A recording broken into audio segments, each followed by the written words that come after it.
सर्वप्रथम आपल्याला नवरात्रीच्या अनेक शुभेच्छा. नमस्कार. दिवाकरराव देशमुख शैक्षणिक आणि सामाजिक संस्थेच्या अंतर्गत आराधना ध्यान समूहाद्वारे आदिशक्ती आदिमाया या सदरात संत जनाबाईंवर संवाद साधायला डॉक्टर मार्तंड कुलकर्णी हे आलेले आहेत. त्यांचं मनपूर्वक स्वागत करते आणि कुसुमताईंना विनंती करते की त्यांनी त्यांचा परिचय करून द्यावा. अर्चनाताई आज आभार मानणार आहेत. धन्यवाद. ओके. नमस्कार दादा. अनघाताई. नमस्कार. अनघाताई, ऋताताई आणि सर्व साधकांना नमस्कार. आपल्या साधना समूहातर्फे प्रोफेसर डॉक्टर मार्तंड दिवाकर राव कुलकर्णी यांचे मी स्वागत करते. प्रोफेसर डॉक्टर हे नांदेड जिल्ह्यातील किनवट या आदिवासी बहुल भागात मागील 33 वर्षापासून मराठी विभाग प्रमुख मराठी विषयाचे अध्ययन आणि अध्यापनाचे कार्य करीत आहेत. महाराष्ट्र शासनाच्या साहित्य संस्कृती मंडळावर सतत 2 वेळा सदस्य म्हणून काम करीत आहेत. तसेच प्रोफेसर राव शासनाच्या लोकसाहित्य समितीचे सदस्य आहेत. एक वक्ते, कवी, लेखक, प्रवचनकार आणि शाहीर म्हणून त्यांची ओळख आहे. असे हे बहुआयामी महत्व आपल्याला लाभले आहेत. दादा आज आदिमाया आदिशक्ती या सदरातील संत सदाबाई हे पहिले पुष्प सादर करणार आहेत. पुढील सूत्र दादांच्या स्वाधीन. सगळ्यांना माझा नमस्कार. आज घटस्थापना डॉक्टर प्रभाकर देशमुख शैक्षणिक आणि सामाजिक संस्थेच्या अंतर्गत गेले अनेक वर्षापासून आराधना ध्यान समूहाद्वारा धर्म जागृतीचं उत्तम असं कार्य नामस्मरणाच्या माध्यमातून सुरू आहे. याचा मला महाराष्ट्राचा रहिवासी म्हणून खूप आनंद वाटतो. आदिमाया आदिशक्ती या सदरामध्ये आज माझ्यावर संत जनाबाई या विषयावर बोलण्याची संधी आपण या ठिकाणी दिलेला आहात. त्याबद्दल मी पहिल्यांदा आदरणीय अनघाजी भांडारकर, डॉक्टर ऋता देशमुख खापर्डे यांचे मनपूर्वक आभार मानतो. मुळामध्ये आपला आणि माझा हा ऋणानुबंधाचा आणि हा अनुबंध ज्यांनी बांधला त्या आनंदघन नावाच्या एका वारीच्या अंकामध्ये मी वारीवर लिहिल्या गेलो आणि तो एक धागा सापडला आणि माझ्यापर्यंत आणून पोहोचवला. मी अतिशय मराठवाड्यातल्या अतिदुर्गम अशा भागात, तेलंगणाच्या सीमारेषेवर, विदर्भाच्या सीमारेषेवर आणि अगदी माहूरच्या जवळ असलेल्या किनवट सारख्या आदिवासी बंजारा भागात गेल्या 33-34 वर्षापासून मराठी आणि मराठी भाषेचं साहित्याचं अध्ययन अध्यापन करतोय. संत साहित्याचा अभ्यास करत करत काहीतरी करता यावं, काहीतरी करावं ही इच्छा माझ्या मनोमन मनामध्ये आली आणि माहूर क्षेत्रीचे माता रेणुकेचे निस्सीम भक्त संत कवी विष्णुदास आपल्याला परिचित असतील, आरत्याकार होते ते. कालखंड 1844 ते 1917 यांच्या एकूणच कार्यावर, वाङ्मयावर मला विद्या वाचस्पती ही उपाधी प्राप्त करता आली आणि तिथून खऱ्या अर्थानं माझ्या एकूणच विचारामध्ये बदल होत गेला आणि संत साहित्याकडे कसा वळत गेलो हे मला काही कळेला. आमचं घराणं मुळात माळकरी घराणं, वारकरी संप्रदायाचं, आणि अशा ह्या परिस्थितीमध्ये किनवटमध्ये राहून आपण काहीतरी केलं पाहिजे याचा विचार माझ्या मनात आला आणि आज आपल्या समोर संत जनाबाई या विषयावर बोलण्याचं धाडस मी आपल्या समोर करतोय. सर्व मंगल मांगल्ये शिवे सर्वार्थ साधिके शरण्ये त्र्यंबिके गौरी नारायणे नमस्तुते. या देवी सर्व भूतेषु शक्ती रूपेण संस्थितः नमस्तस्ये नमस्तस्ये नमस्तस्ये नमो नमः असं म्हणत ज्या आदिमाया आदिशक्ती भगवती रेणुका माता जगदंबा महाकाली महासरस्वती यांच्या कृपा छत्राखाली गेल्या हजारो वर्षापासून आपला सहवास या भूखंडावर आहे. जगाच्या कारणाला आई म्हणा आणि प्रत्येकात मात्रत्व बघण्याचा मंत्र जागविण्याची नितांत आज गरज, आणि या नवरात्राच्या अनुषंगाने तेच आपण विचार करणार आहोत. आज पहिला दिवस मी जाणीवपूर्वक मागून घेतला की घटस्थापनेच्या दिवशीच मला हा विषय मांडायचा आहे. आज घराघरामध्ये देवीची घटस्थापनेची आराधना झाली, पूजा पाठ पार पडला आणि मनोमन आपण देवीला एकच विनंती केली, आई राजा उदो उदो, आई राजा उदो उदो, सगळ्यांचं चांगलं कर, सगळ्यांच्या जीवनात आनंद भर आणि सगळ्यांना चांगली बुद्धी दे. हा विचार आपण या ठिकाणी मांडला आणि आज तो पहिला दिवस, पहिली माळ. संत विष्णुदासांनी एका कवितेमध्ये असं म्हटलंय, नको साधन धन काही, काम स्तवनाचे नाही, आई रेणुके तुला साधे बोलणे पुरे. अशी माफक अपेक्षा व्यक्त करत गेले हजारो वर्ष 12व्या-13व्या शतकापासून आत्तापर्यंत आपल्या महाराष्ट्रामध्ये एक विचारधारा टिकून आहे. त्याला भावार्थ दीपिका म्हणतो, ज्ञानदेवांची ज्ञानेश्वरी म्हणतो. 750 वर्ष होऊन गेले. अशा ग्रंथराज ज्ञानेश्वरींचा फार मोठा उत्सव मध्यंतरीत आळंदीमध्ये पार पडला आणि ह्या सगळ्या घटना घडामोडी जेव्हा माझ्या डोळ्यासमोर येतात तेव्हा वाटतं की खूप महाराष्ट्र श्रीमंत आहे, श्रीमंतांचं राज्य आहे, भरभरून श्रीमंती आहे, मनाचा मोठेपणा आहे, संतांचं सहवास, संतांचा विचार आणि संतांची दिशा आणि उपदेश आम्हाला प्राप्त झालेला आहे. ज्या महाराष्ट्रामध्ये संत चक्रधर स्वामी, महदंबासारखी कवयित्री होऊन गेले, त्याचबरोबर आमच्या मुकुंदरायासारखा पहिला आद्य कवी अंबाजोगाईला होऊन गेला, वारकरी संप्रदाय, महानुभाव संप्रदाय, समर्थ संप्रदाय, सुफी संप्रदाय, वीरशैव संप्रदाय, अनेक भक्ती संप्रदायांनी वाट आम्हाला दाखवली आणि त्या वाटेवर आज 21व्या शतकातही दमदारपणे पाऊल टाकत जाण्याचं बळ जर आम्हाला कुणी दिलं असेल ते आहे संतांचं आहे. आणि हा संत विचारच आम्हाला तारणार आहे. एका संस्कृत सुभाषितात असं म्हटलं गेलंय, कुलम पवित्रम जननी कृतार्थः, कुलम पवित्रम जननी कृतार्थः वसुंधरा पुण्यवतीच येन. याचा अर्थ, आईला मोठेपणा आपल्या बाळाचा असतोच, अशा संततीमुळे पृथ्वीला अभिमान वाटतो, पुण्य लाभ होऊन मोठेपणा प्राप्त होतो. तीच कुळ पवित्र निर्माण करणारी माता भगवती, महामाया महाशक्ती मातेला नमन या ठिकाणी मी करतो. ज्या जगदंबेच्या परिसरामध्ये मी राहतो ना, रेणुकेच्या माहूरला, माहूर परिसरात किनवटला, तिथं सुद्धा हाच उत्सव आज मोठ्या प्रमाणात चालू आहे. आपली आराधना नावाची जी काही सेवा आहे त्या सेवेमध्ये आज माझं हे पुष्प मी आज आपल्या समोर अर्पण करतोय.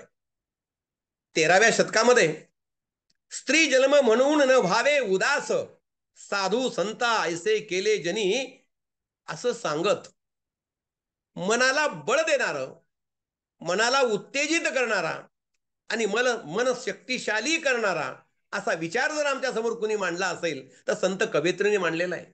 मग मुक्ताई असेल, जनाबाई असतील, बहिणाबाई असतील, आमच्या समर्थ रामदासांच्या संप्रदायातल्या वेणाबाई असतील आणि चोखा मेळांच्या सुविद्य पत्नी सुद्धा असतील, या सगळ्यांनीच आम्हाला एक विचारधारा दिली की उदास न होता आपण आपलं काम प्रामाणिक केलं पाहिजे.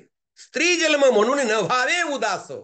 आज 21वं शतक आलंय तरी आमच्या मनामध्ये अनेक प्रश्न निर्माण झालेत. हे नाहीये, ते नाहीये, हे नाहीये, ते नाहीये, हे पाहिजे, ते पाहिजे. सतत आमच्या पाठीमाग इच्छेचा एक फार मोठा असा चक्र लागलेला आहे. काय काय आम्हाला करता येईल, कधी कसं करावं. परंतु उदास न होता धीरगंभीर पावलं उचलत एक नवीन आश्वासक जगण्याचं बळ जर आम्हाला कोणी दिलं असेल तर ते दिलंय आम्हाला संतांनी दिले आणि त्यातल्या त्यात संत जनाबाईंनी दिलेलं आहे. मला अभिमान वाटतो, ज्या महाराष्ट्रातल्या मराठवाड्यात मी राहतो, ज्या गोदावरीच्या परिसरामध्ये मी राहतो, नांदेड सारख्या गुरु गोविंद सिंगांच्या भूमीमध्ये मी राहतो, अशा ह्या मराठवाड्यामध्ये परभणी नावाचा एक जिल्हा आणि त्या परभणी जिल्ह्यामध्ये गंगाखेड नावाचं एक सुंदर असं गाव, आज तालुक्याचा दर्जा आहे, ज्या नावातच गंगाखेड आहे. गंगेचा फार सुंदर असा उगम म्हणण्यापेक्षा नाशिकून आलेली आमची गोदावरी गंगा तिथून जाते आणि त्या गावामध्ये एका अतिशय गरीब कुटुंबात जनाबाईचा जन्म होतो. हे किती मोठं भाग्य आहे. ही मराठवाड्या संतांची भूमी आहे. अनेक संत आमच्या समर्थ रामदासांचं जांभ नावाचं गाव आहे, आपेगाव नावाचं गाव ज्ञानदेवांचं आहे, नामदेवांचं नरशी बामणी आहे, पैठणला संत एकनाथ आहेत. अनेक संतांची मांदियाळी आमच्या मराठवाड्यात आहे आणि अशा या मराठवाड्यामध्ये संत जनाबाईंचा जन्म हा आमच्यासाठी अतिभूषणावह आहे. अशी ही संत जनाबाई म्हणजे संत साहित्यातलं, संत कवयित्रीतलं फार मोठं भूषण आहे. अशा जनाबाईंचं व्यक्तिमत्व या ठिकाणी मला सांगताना आनंद वाटतो. वारकरी संप्रदाय, त्याला आपण भागवत संप्रदाय असं म्हणतो, कुणी विठ्ठल संप्रदाय म्हणतं. अशा विठ्ठल संप्रदायामधलं एक प्रतिभा संपन्न व्यक्तिमत्व जर कोणतं असेल, संत जनाबाई आहे. नामदेवांच्या कुटुंबामध्ये दामा शेठींच्या घरी ज्या घरात 22 जणांचं एकत्रीकरण होतं, त्यात 21वी म्हणजे 22वी जनाबाई आहे. नामदेवामुळं ती पंढरपूरला जाते आणि पंढरपूरमध्ये गेल्यावर विठ्ठलाची भक्ती करते. आपण असं म्हटलं पाहिजे, संगती संगती दोष हा.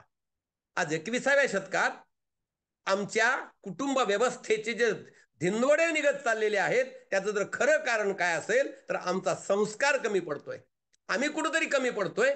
आम्ही मुलांना सांगण्यामध्ये कमी पडतोय, कारण संगतच बरोबर नाहीये. कारण का आमची संगत ही सगळ्यात आता मित्र कंपनीमध्ये, पुस्तकं वाचण्यामध्ये, वर्तमानपत्र वाचण्यामध्ये, दिवाळी अंक वाचण्यामध्ये, कथा कीर्तन प्रवचनाला जाण्याऐवजी आम्ही केवळ आणि केवळ एकट्यामध्ये मोबाईल वेडे झालो. आणि मोबाईल ही अवस्था आमच्यामध्ये एक नैराश्य निर्माण करणारी आहे.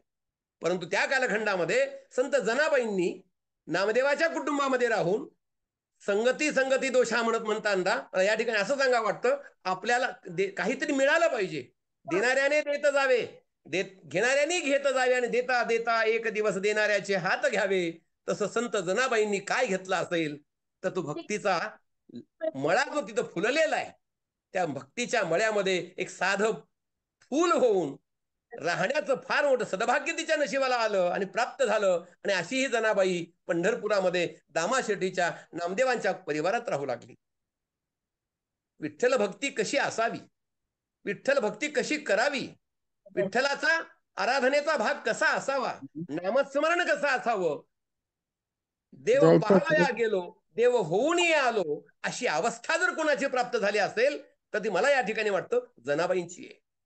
एक स्त्री म्हणून जनाबाईकडे पाहताना एक आपल्या पाठीमागं कोणीच नाहीये, आता आपलं कसं होईल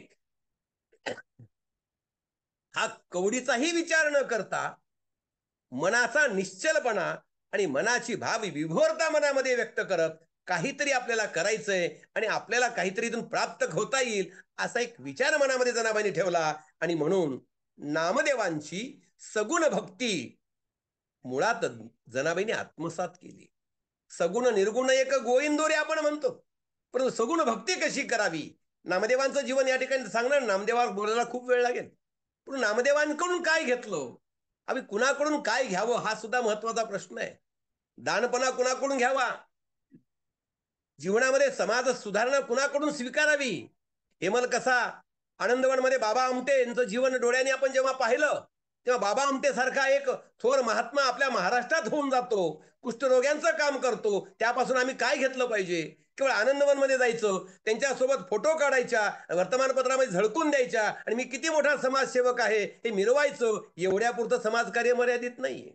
मुळामध्ये मला काहीतरी करायचंय हा भाव मला लक्षात घेतला आणि नामदेवांपासून सगुण भक्ती संत जनाबाईंनी स्वीकारली, आत्मसात केली. आणि मला या ठिकाणी सांगायचंय एक ज्ञानी भक्त कसा असावा. आता जनाबाईंचं शिक्षण, जनाबाईंचं अक्षरज्ञान, मुळामध्ये त्या योगिनी होत्या, एक शक्तीचं रूप आहे. जनाबाई कोण आहे आपण जर विचार केला, वेगवेगळ्या अवतारामध्ये जनाबाई कोण आहेत तर कळेल की ही आमची जना एवढ्या उंच पदावर कशी पोहोचली. विठ्ठल भक्तीची उत्कटता कशी असावी, मला विठ्ठलाला पाहायचंय, मला विठ्ठलाला बोलायचंय, विठ्ठला सोबतच राहायचंय आणि विठ्ठल म्हणजेच माझं जीवन, मी म्हणजे विठ्ठल आणि विठ्ठल म्हणजे माझं जीवन, असं सुंदर समीकरण ज्यांच्या जीवनामध्ये घडलं अशा संत म्हणजे संत जनाबाई आहेत. मनाची आर्तता काय आहे, वाट पाहणे, ज्या विठ्ठलाला चोर ही उपाधी देऊन धरीला पंढरीचा चोर, हा विचार करण्यासारखा भाग आहे. हा अभंग जर आपण विचार करायला लागलो तर जनाबाई यामध्ये काय म्हणतात, धरीला पंढरीचा चोर गळा बांधुनी या दोर. विठ्ठलालाही चोर म्हणण्याची एका भक्ताची हिंमत बघा. तो चोर कसा आहे, तो मी बांधून माझ्या हृदयात बांधून ठेवलाय आणि तो हृदयात बांधून ठेवल्यावर आता हृदय केला बंदी खाना, हृदयात बंद केलेलं आहे. आपण कुठं डोळ्यामध्ये सुद्धा एखाद्याला साठवू शकत नाहीये. फक्त आता आमची साठवणूक एकच आहे, बँकेमध्ये किती डिपॉझिट आहे, किती आमच्याकडे एटीएमचे कार्ड आहेत, किती मोठमोठ्या उंच हजारो लाखोंच्या गाड्या आहेत, यावर आमची श्रीमंती आपण पाहत चाललो. हृदयात काय आहे, गोविंद आहे का विठ्ठल आहे, आम्हाला अजिबात माहिती नाही, वेळ सुद्धा आम्हाला नाहीये. म्हणून आत विठ्ठल कोंडीला शब्द केले जवा जुडी, विठ्ठल पायी घातली वेडी, जनी म्हणे बा विठ्ठला जीवन सोडी मी तुझला, जीवन सोडी मी तुझला. काय सुंदरता आहे की आता तू आणि मी इतके एकरूप होऊन गेलो की त्यामध्ये तू कोण आहेस आणि मी कोण आहे आपण विसरून गेलो. असा भक्त आणि अशी भक्ती आणि अशी भक्तिभावाची सुंदर जीवनाची व्याख्या जर मला कुठं पाहायला मिळाली असेल, केवळ आणि केवळ जनाबाईंच्या जीवनात पाहायला मिळते. जनाबाईंच्या जीवनामध्ये अनेक चढउतार आम्हाला पाहायला मिळतात. मुळामध्ये एक सांगायचं या ठिकाणी मुद्दाम जाणीवपूर्वक, आळंदी क्षेत्रामध्ये विसोबा, त्यांचं आडनाव चाटी आहे, नंतर खेचर पडलं. ते खेचर नाव कुणी दिलं आपल्याला माहित आहे. तर अशा विसोबा खेचरांनी मुक्ताई निवृत्ती ज्ञानदेवानी सोपानांना त्रास दिला आणि मांडे खाण्यासाठी विसोबा त्या ठिकाणी येतोय, मांडे घेऊन जातोय, तेव्हा रागाने खेचर होशील रे असं बोलल्यानंतर नंतर खेचर आडनाव झालं. आणि त्याच विसोबाकडं नामदेवाला पाठवण्याचं काम मुक्ताई करते, म्हणजे महाशक्ती करते. आणि त्याच नामदेवांची पुन्हा शिष्य होण्याचं भाग्य जनाबाईला लाभतं. हा किती सुंदर योग आहे. म्हणजे आपल्या मनामध्ये एखाद्याने आपलं वाईट केलं, आपण आयुष्यभर त्याचं तोंड पाहत नाही, परंतु या ठिकाणी मुक्ताईच्या मनाचा मोठेपणा पहा. ज्या विसोबानी खापरं फोडून टाकली हो, त्याच विसोबाला नामदेवापर्यंत पोहोचून, नामदेव तिथपर्यंत पोहोचून आणि त्या नामदेवांची सुंदर पुन्हा भक्ती जनाबाईंनी करावी असं सुंदर समीकरण ज्यांनी घातलं, अशी संत मंडळी होती. राग लोभ अजिबात नाही, कशा मनामध्ये अहंकार अजिबात नाही. काम क्रोध मोह लोभ आणि अहंकार षडरिपू संपवून टाकणारा कृतार्थ जीवन जर कोणाचं असेल तर संतांचं होतं. अशा संतांच्या जीवनामध्ये या ठिकाणी मला सांगायला हरकत वाटतो, शांकरी भाष्य सुद्धा जनाबाईला कळायचं.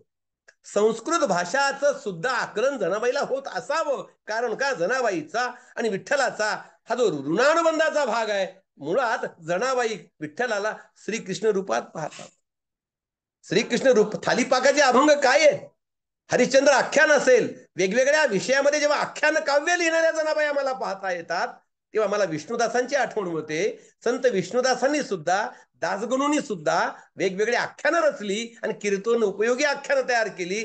तद्वत जनाबाईंनी सुद्धा केवळ कवितेपुरतं मर्यादित न ठेवता आख्यान काव्याची रचना केली. महाभारत असेल, रामायण असेल, या महाभारत रामायण मधल्या व्यक्तिरेखांचा सुद्धा सुंदर गुंफण जनाबाईंनी घातली. तेव्हा जनाबाई ही एक विचारवंत होती, प्रतिभावंत होती, बुद्धिवान होती. आणि तेवढ्यातल्या तेवढ्यात नव्हे, नामदेवांची दासी म्हणून घेताना एक जबाबदारी सुद्धा त्यांच्याकडे येते. अशा जनाबाईंच्या जीवनावर संत सकल गाथामध्ये 350 अभंग दिसून येतात.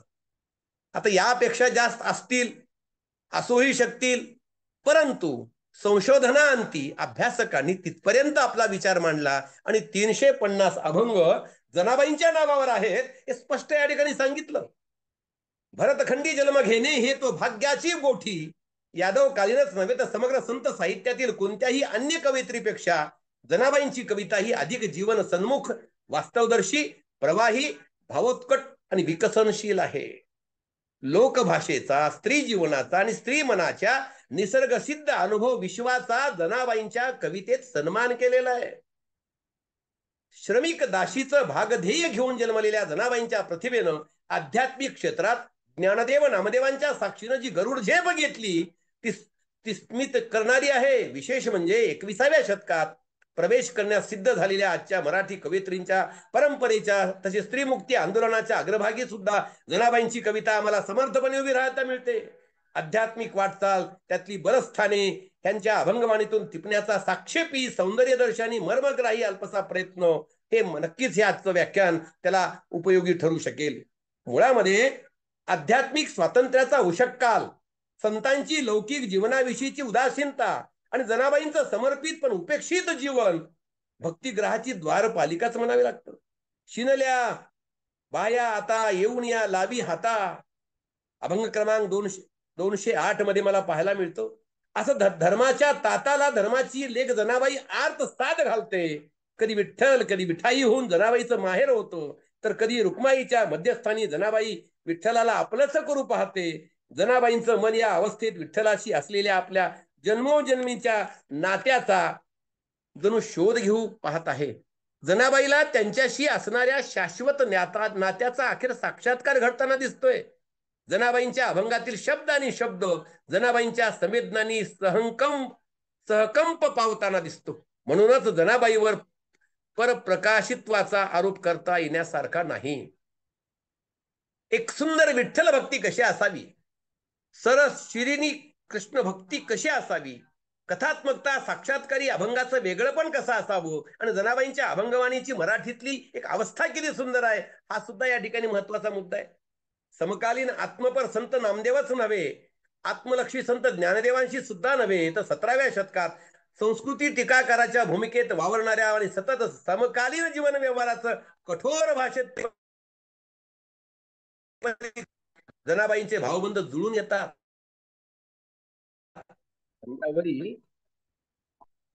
डोईचा पदर अभंगात धर्म आहे. साक्षात्कार यादवकालीन अभंग विश्वातील एक चमत्कार, स्त्रीपण ओझेपण नव्हे लेणं आहे. जनाबाईंची प्रगाढ जीवननिष्ठा, दोन ध्रुवांना जोडणारी जीवनरेखा आणि जनाबाईंच्या जीवननिष्ठेचा दुसरा आविष्कार आम्हाला या ठिकाणी पाहायला मिळतो. समकालीन संतांची विवेधक क्षणचित्र आम्हाला दिसून येतात. विठू माझा लेकुरू वाळा, संगे लेकुरांचा मेळा.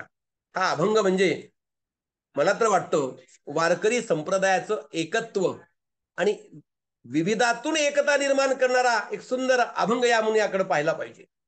जनाबाईंची वेदक प्रसंगचित्र पहा, जनाबाईंची काव्यात्मक रूपक पहा, स्वकाळात रुजलेलं मराठी कवितेचं पद, कूट, आरती, पाळणा, भारूड हे आम्हाला जनाबाईंच्या मध्ये पाहायला मिळतं.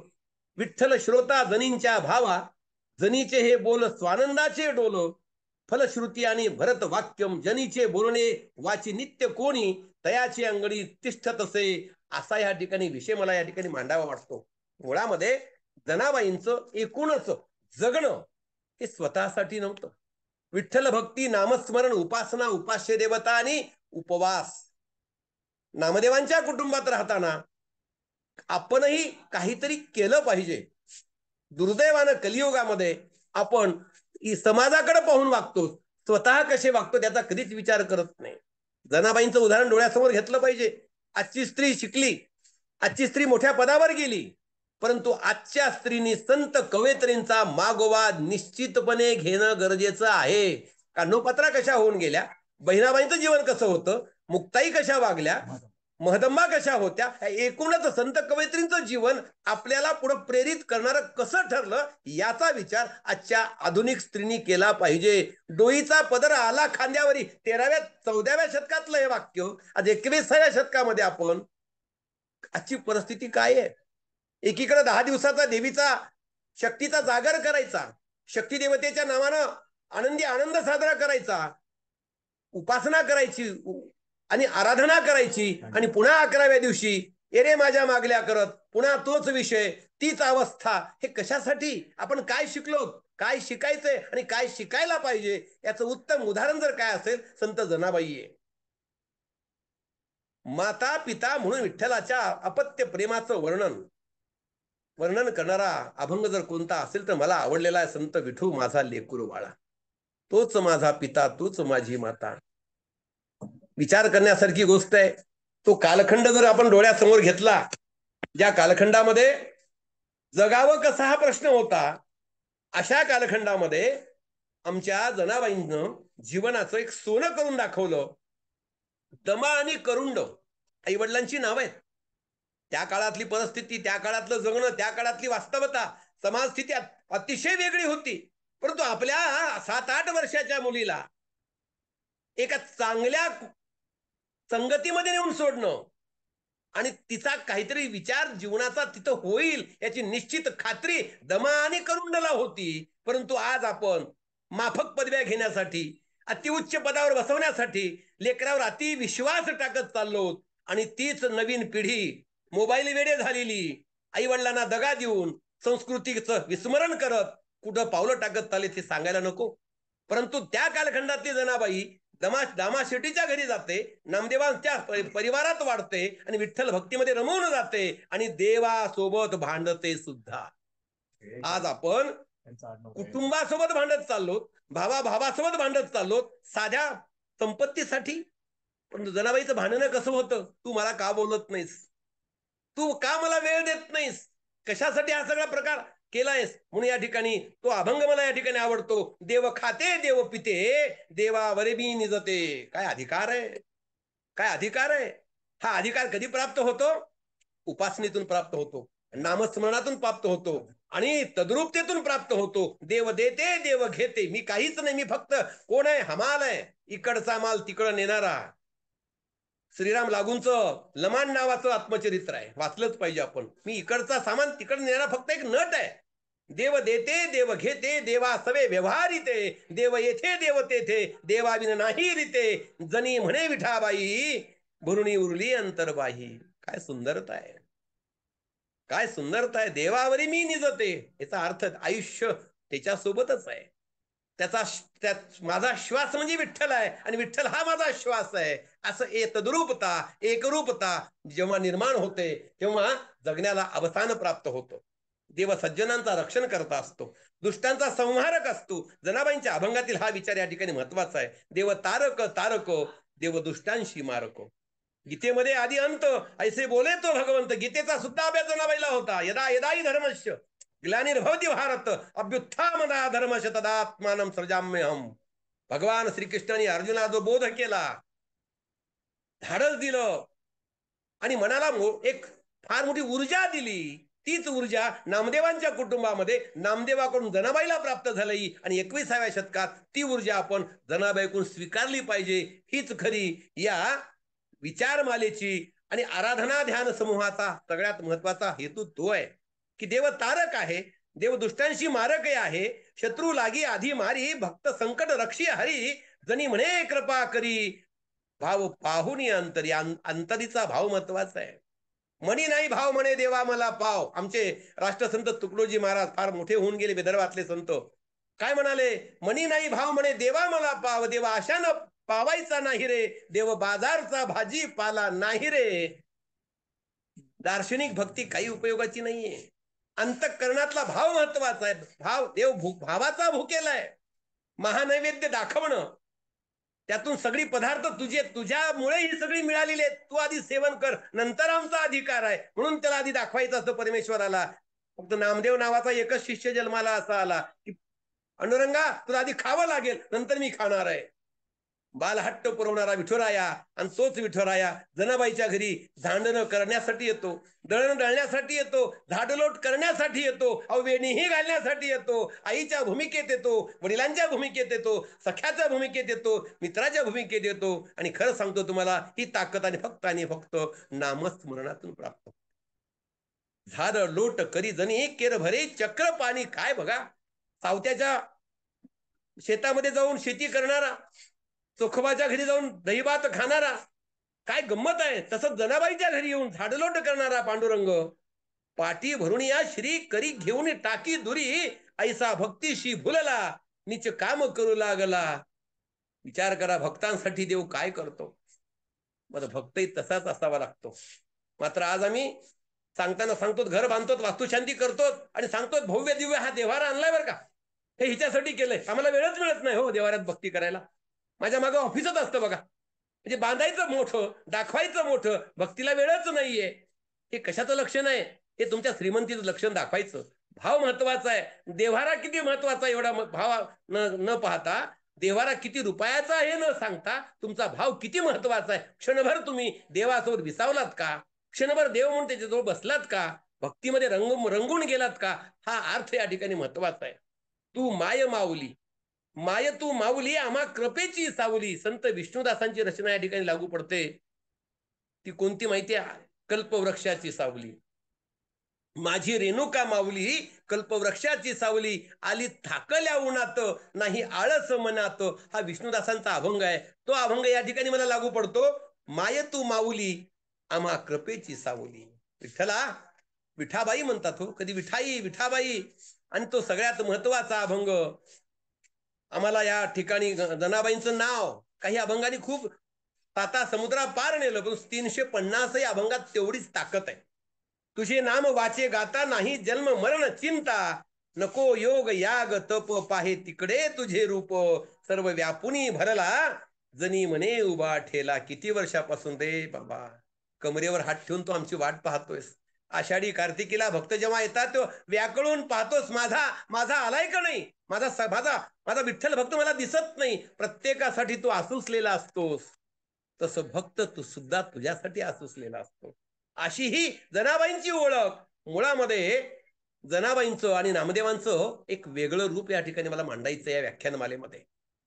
नरसिंह अवतारामध्ये नामदेव हे प्रल्हाद होते, तर जनाबाई त्यांच्या घरी पद्मिनी नामक दासी होती.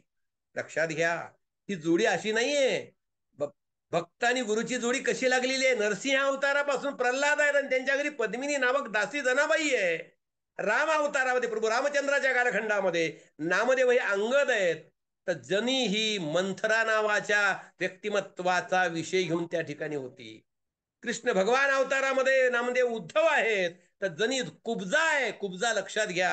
आणि कलियुगामध्ये बिघडत चाललेल्या समाजात कोण कुणाचं आहे कोण कुणाचं नाही ओळखायलाच यायला तयार नाही. दिलेला शब्द कुणी पाळायला तयार नाही, दिलेली वेळ कुणी पाळायला तयार नाही, दिलेला विचार कुणी मानायला तयार नाही. कीर्तन ठेवावेत, फक्त 50-100 लोक यावेत.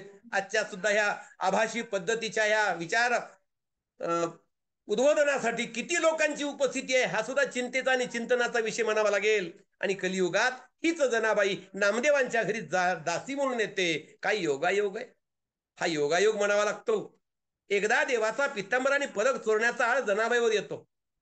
जनाबाईला सुळावर नेलं, तिने पांडुरंगाचा धावा केला.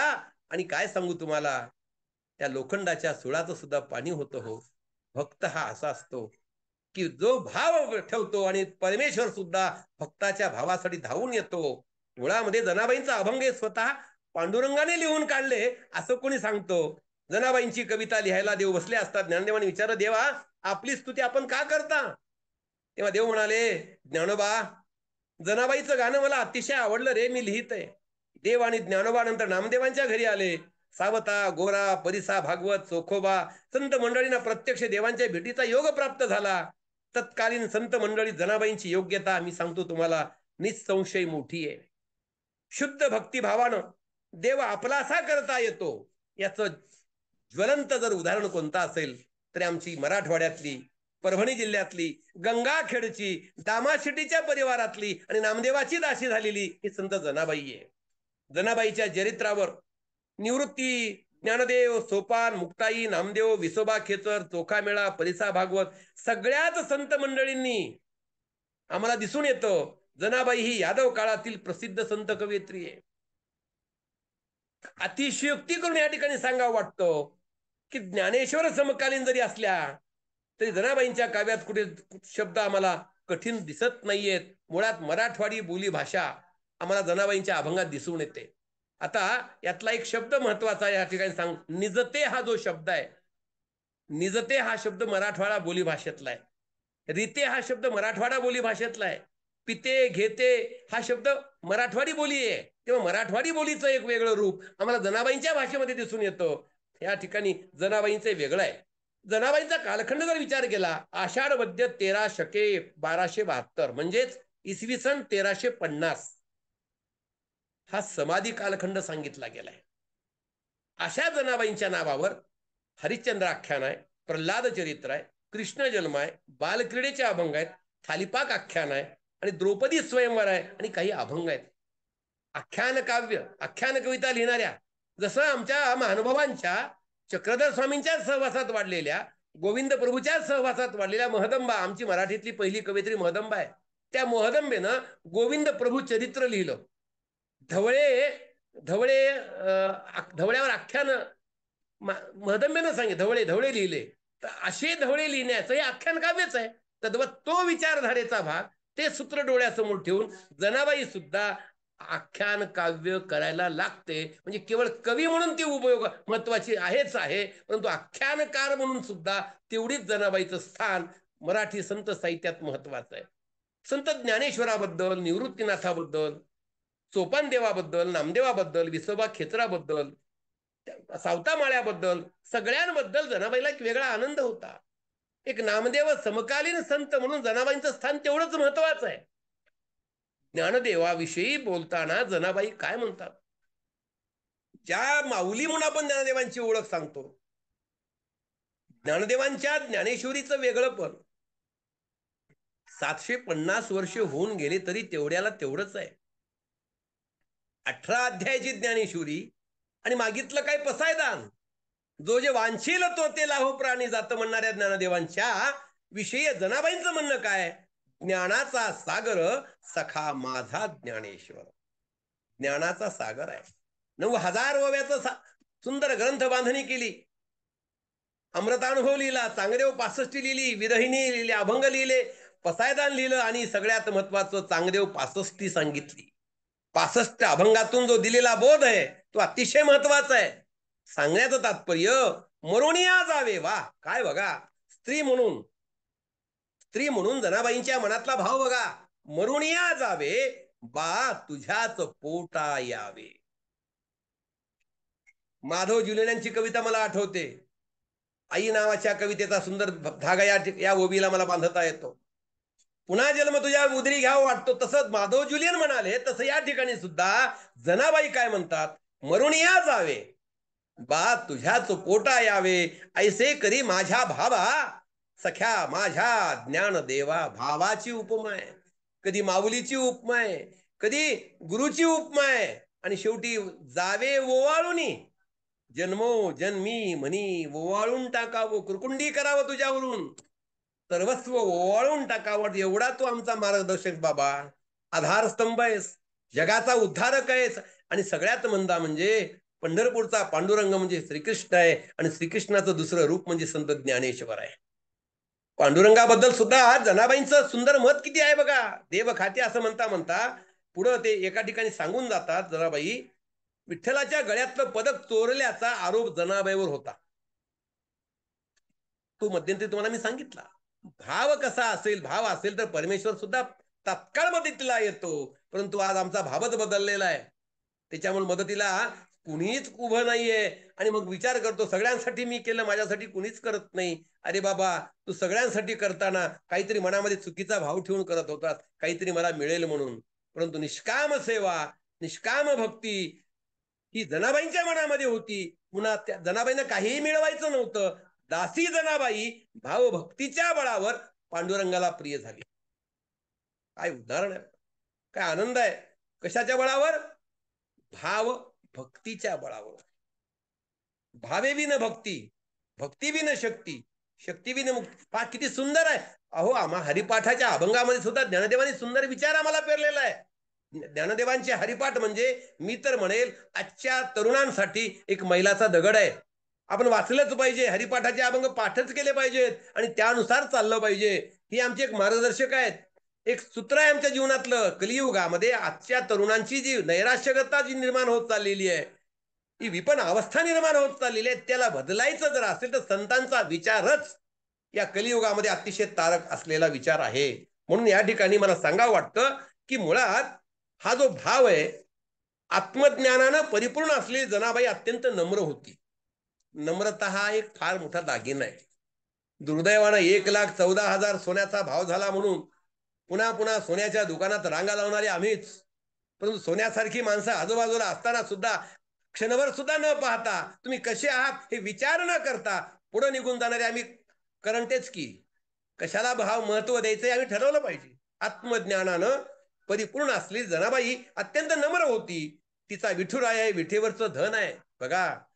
आणि नामदेवामुळे तिला मिळालं, याचा विसर तिला कधीच पडत नाही. आजच्या कलियुगामध्ये याचं मला उदाहरण द्यावं वाटतं. ज्यांनी आम्हाला मोठं केलं, ज्यांच्यामुळे आम्ही इथपर्यंत पोहोचलो, ज्यांच्यामुळे आम्हाला काही करता आलं, भविष्यामध्ये आम्ही त्यांचा विसर करत चाललो, त्यांना विसरत चाललो. आई वडील असोत, नातेवाईक असोत, गुरु असोत, किंवा समाज असो, किंवा राष्ट्र असो. राष्ट्र सुद्धा माझ्यासाठी महत्वाचा आहे, कुटुंब सुद्धा माझ्यासाठी महत्वाचा आहे, परिवार सुद्धा माझ्यासाठी महत्वाचा आहे. आणि तो विचार जनाबाईंच्या या वाक्यातून कळला पाहिजे की की कोण होती. पिठेवरचं धन म्हणजे केवळ नामदेवाला मिळालं, हा किती मोठा नम्रपणा आहे, हा किती मोठा विचार त्याच्या मनामध्ये आम्हाला पाहायला मिळतो. ज्ञानानं परिपूर्ण असलेल्या जनाबाई अतिशय स्वभावानं नम्र होत्या. विठुराय हे विठेवरचं धन आहे आणि ते केवळ मला नामदेवामुळे मिळालं, हा जो कृतज्ञपणा आहे तो जनाबाई जवळ दिसून येतो. आजच्या या विद्यमान काळामधल्या तरुणांना, समाजाला मला एकच सांगायचंय की आपल्या जीवनामध्ये, आपल्या स्वभावामध्ये कृतज्ञता असली पाहिजे. कृतज्ञता नको, कुणी माझ्यासाठी काय केलं याचा विसर पडता कामा नये. हा कदापि जेव्हा पडतो तेव्हा केलेल्या सगळ्या कार्याचा विसर होतो. मित्र, लक्षात ठेवा. म्हणून जनाबाई प्रसंगी बंडखोर होतात, लौकिक जगाचं सुद्धा सुटलेलं भान आम्हाला पाहायला मिळतात. ज्यांच्या हृदयात स्थान मिळवण्यासाठी त्यांची सेवा, भीत नाही मी कुणा, ही जनाबाईंच्या निर्भर मनाची मुक्तावस्था आहे. मनाच्या बेफाम अवस्थेत जणी विठूच्या हृदयाची चोरी करते, हेही आपण अनुभवलं. बाई मी लिहिणे शिकले सद्गुरू रायापाशी. पहा, निरक्षर जनाबाई म्हणतो आपण, जनाबाईला अक्षर ज्ञान नव्हतं असं म्हणतो आपण. जनाबाई कोणत्या शाळेमध्ये गेल्या होत्या असा सहज कोणीतरी प्रश्न उपस्थित करतो. पण जनाबाई सांगायला विसरत नाहीत की बाई मी लिहिणे शिकले सद्गुरू रायापाशी.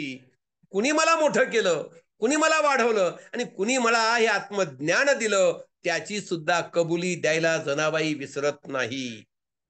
भक्तराज नामदेव, संत श्रेष्ठ ज्ञानदेव, भक्तीचा सोयरा चोखा मेळा यांची सुद्धा चरित्र लिहिण्याचं काम जनाबाई करते. तेव्हा आख्यानकार जनाबाई, चरित्र लेखक जनाबाई, कवी जनाबाई, असं या ठिकाणी मला सांगावं वाटतं. 13व्या शतकात खऱ्या अर्थानं आध्यात्मिक लोकशाही समाजात नांदायला लागली. याचं चालतं बोलतं जिवंत उदाहरण जर मला काय वाटतं तरी जनाबाई आहे. विचाराचं, शब्दांचं एक मऊ अलौकिक व्यक्तिमत्व पाहायला मिळतं. संत संगतीमुळे आपल्या मनोवृत्तीत कसा बदल होतो सांगणं महत्वाचं आहे आजच्या या चर्चेमध्ये. संत संगतीचा लाभ, संत संगत ही माणसाच्या जीवनाला आकार कशी देते, संत संगत माणसाचं जीवन कशी बदलवते. म्हणून ज्ञानदेवासोबत नामदेवानी केलेल्या तीर्थयात्रा, म्हणून संतांसोबत तीर्थयात्रा करण्याचं भाग्य का लाभतं, याच्यामुळंच काहीतरी शिकायला मिळतं, काहीतरी अनुभवायला मिळतं आणि काहीतरी पाहायला मिळतं. पाहणे आणि अनुभवणे फरक आहे, पाहणे आणि बोलणे फरक आहे. तसं या ठिकाणी सुद्धा मीपणा आणि अहंकार नष्ट होण्याचं जर खरं कारण काय असेल, संतांची संगत आहे, संतांचा विचार आहे. आत्मज्ञान हे त्यातूनच प्राप्त होतं.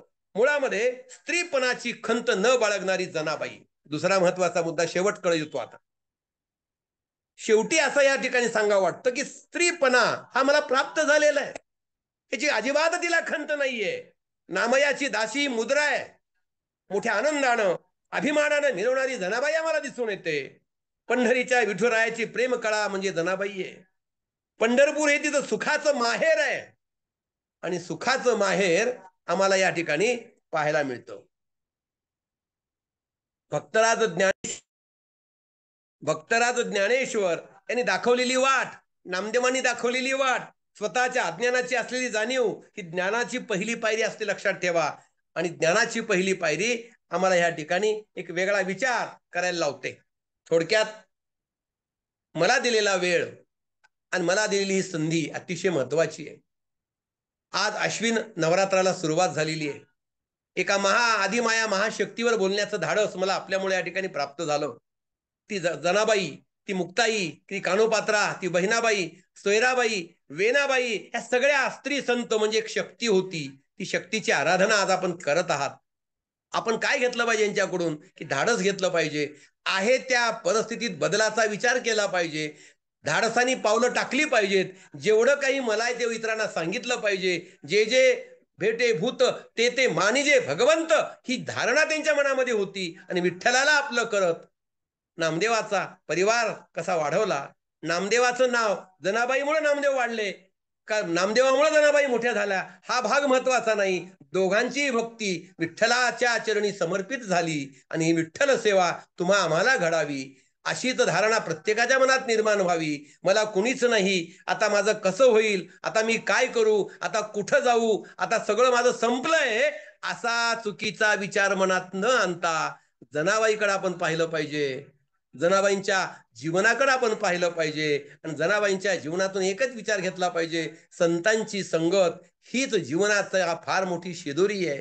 संतांची सेवा हीच जीवनाची फार मोठी मार्गदर्शक बाब आहे आणि हे जर आपण आयुष्यामध्ये केलं तर काहीही कमी पडणार नाही. तर संत जनाबाईंच्या या एकूणच व्यक्तिमत्वाला विनम्र अभिवादन या ठिकाणी मी करतो.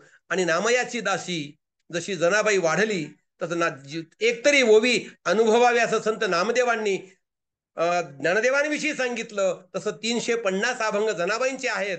त्यातला काही प्रसिद्ध अभंगाचाच विचार पुढे फक्त होतो. बरेच अभंग खूप चांगल्या चांगल्या विचाराचे आहेत, त्याही अभंगाचा आपण विचार करावा.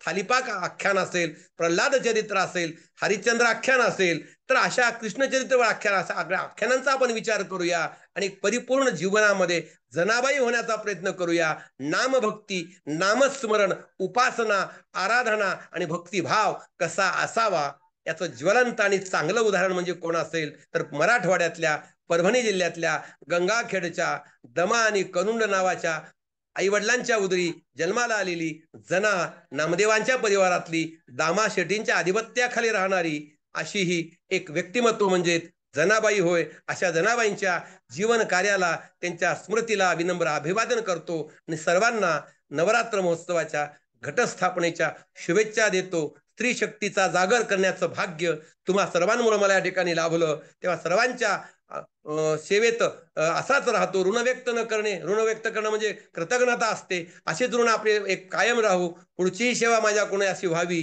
आणि हीच अपेक्षा या ठिकाणी व्यक्त करतो. आणि मला दिलेली वेळ, दिलेली संधी या ठिकाणी मी माझं सद्भाग्य समजतो आणि या ठिकाणी थांबतो. जय हिंद, जय महाराष्ट्र. धन्यवाद. ऋताताई, तुमच्यामुळे आम्हाला डॉक्टर मार्तंड कुलकर्णी दादा यांच्याकडून संत जनाबाईंबद्दल खूप छान माहिती मिळाली. हे प्रवचन संपूच नाही असंच खरंच वाटत होतं आम्हाला. दादांनी आपल्या उपक्रमाची खूप छान सुरुवात करून दिलेली आहे. किनवट या दुर्गम भागात राहून तुम्ही मराठी भाषेसाठी, संत वाङ्मयासाठी जे काही कार्य करत आहे ते खूपच वाखाणण्यासारखं आहे. उदास न होता आपले कार्य आपण खंबीरपणे करत राहावे हे तुम्ही सांगितलं. ज्ञानी भक्त कसा असावा, विठ्ठल भक्ती कशी असावी हे संत जनाबाईंकडून शिकावे. समर्पक उदाहरणं देऊन भक्ती कशी करावी हे तुम्ही सांगितले. कलियुगात संतांच्या वाङ्मयाचे महत्व तुम्ही दाखवून दिले. तसेच कृतज्ञता, संत सेवा हे किती महत्वाचं आहे या पिढीसाठी तुम्ही खूप छान उदाहरणं तुम्ही दिलीत. आणि या पिढीसाठी तुम्ही काहीतरी करावे, आम्ही त्या पिढीपर्यंत पोहोचवण्याचा प्रयत्न करू हे नक्कीच. तुम्ही व्यस्त दिनक्रमातून वेळ काढून आमच्या ऋताताईंच्या विनंतीला मान देऊन तुम्ही इथे आलात व आराधना ध्यान समूहाला मार्गदर्शन केले त्याबद्दल खूप खूप धन्यवाद. असेच परत येत जा आणि आम्हाला अमूल्य मार्गदर्शन करावे, संतांबद्दल अधिक माहिती मिळावी ही खूपच इच्छा आहे. त्याबद्दल आणि अशीच माहिती द्यावी हे विनंती. खूप खूप धन्यवाद दादा. आमच्या विदर्भामध्ये दादासाहेब खापर्डे होऊन गेले. हो, ते दादासाहेब खापर्डेंचा आणि खापर्डे ताईंचा काय संबंध आहे? ते आमचे पणजोब आहेत. अरे बाप रे. बर बर बर बर बर बर बर बर. त्यांचा आणि संत विष्णुदासांचा संबंध आलेला आहे भेटीचा. कुबेर नावाचं गाव आहे तेलंगणामध्ये, तिथे एक यज्ञ झाला होता. लोकमान्य बाळ गंगाधर टिळक आले होते, तर दादासाहेब खापर्डे त्या कार्यक्रमाला गेले होते आणि तिथे विष्णुदास स्वतः आले होते. खूप बरं वाटलं सगळ्यांना पाहून. धन्यवाद. आजच्या या व्याख्यानाविषयीच तुमच्या लेटर पेडवर काही पत्र देता आलं तर एक पत्र पाठवा मला. दादा, आम्ही नक्की पाठवतो आणि शिवाय श्रोत्यांची जी प्रतिसाद आहे तेही आपल्यापर्यंत पाठवतो. आम्ही आभार न मानता आपल्या ऋणातच राहू इच्छितो. पुन्हा पुन्हा आपण यावं. अतिशय ओघवती वाणी आणि मुद्देसूद मांडणी आपल्या जे प्रवचनाचं वैशिष्ट्य आहे. आम्ही आपल्याला प्रतिसाद नक्कीच पाठवतो दादा. खूप खूप धन्यवाद न देता, आभार न मानता आपल्या ऋणातच राहू इच्छितो. जय श्रीराम.